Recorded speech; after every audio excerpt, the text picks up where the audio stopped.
কি কও তাই কও। গাব এমনি গাছে হয়, খাতি ভালো লাগে। আমরা সবাই মিলে পাড়িয়ে তাই খাই। পাড়াতে লোকজনটাকে নিয়ে আসি খাওয়ার জন্যে, যে আসো আমাকে গাছে গাব হয়েছে, আমরা সবাই মিলে খাওয়ানি খাতি। কি সুন্দর স্বাদ লাগে। নাও তাহলে এবারে কও তুমি।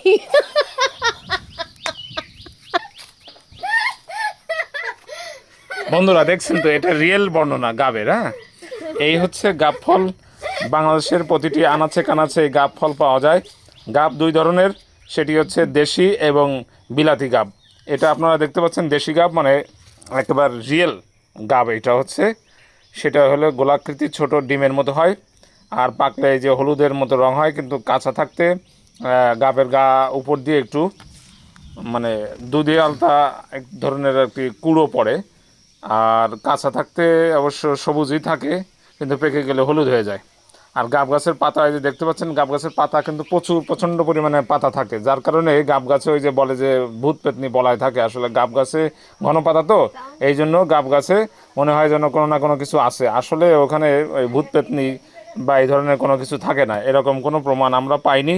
আমরা নিজের চোখে দেখিনি বা শুনিনি, বা শুনেছি যে লোকে বলে, কিন্তু আসলে কেউ দেখিনি। এটা হচ্ছে রিয়েল কথা। আর গাব সম্পর্কে কি বলবো, গাব তো আসলে ছোটোকালে যারা খায়নি তারা আসলে গ্রামে গঞ্জে কখনো থাকেইনি বলা চলে। গাব হচ্ছে ছোটোকালে যারা গ্রামে বসবাস করেছে তারা অবশ্যই গাব খেয়েছে। গাবের মধ্যে আছে হচ্ছে পটাশিয়াম, ক্যালসিয়াম, আয়রন এবং বিভিন্ন ধরনের খনিজ পদার্থ। আর বিশেষ করে ভিটামিন আছে এ এবং সি।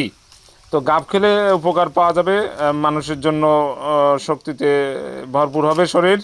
আর এছাড়া গাব দিয়ে, কাঁচা গাব দিয়ে এই আমরা যে মাছ ধরি, জাল আছে, বিভিন্ন ধরনের জাল আছে না, জলাশয়ে পেতে যে আমরা মাছ ধরি, সে মাছ ধরার জালে এই কাঁচা গাবের কষ দেওয়া হয়। কষ দিলে জালটা ভালো থাকে, মজবুত থাকে এবং মাছ ধরতে সুবিধা হয়। এই জন্য কাঁচা গাবের কষ দিলে জাল সুন্দর হয়, ভালো হয়, আর মাছ ধরতে সুবিধা হয়। এটা তো বললামই। আর গাবে যে উপকারিতা আছে সেটা আপনারা শুনেছেন। আর মাঝে মাঝে গ্রামে এসে গাব খাবেন, দেখবেন। ছুটির সময় গাব গাছে চড়বেন, গাব গাছের। আচ্ছা, এ পর্যন্ত।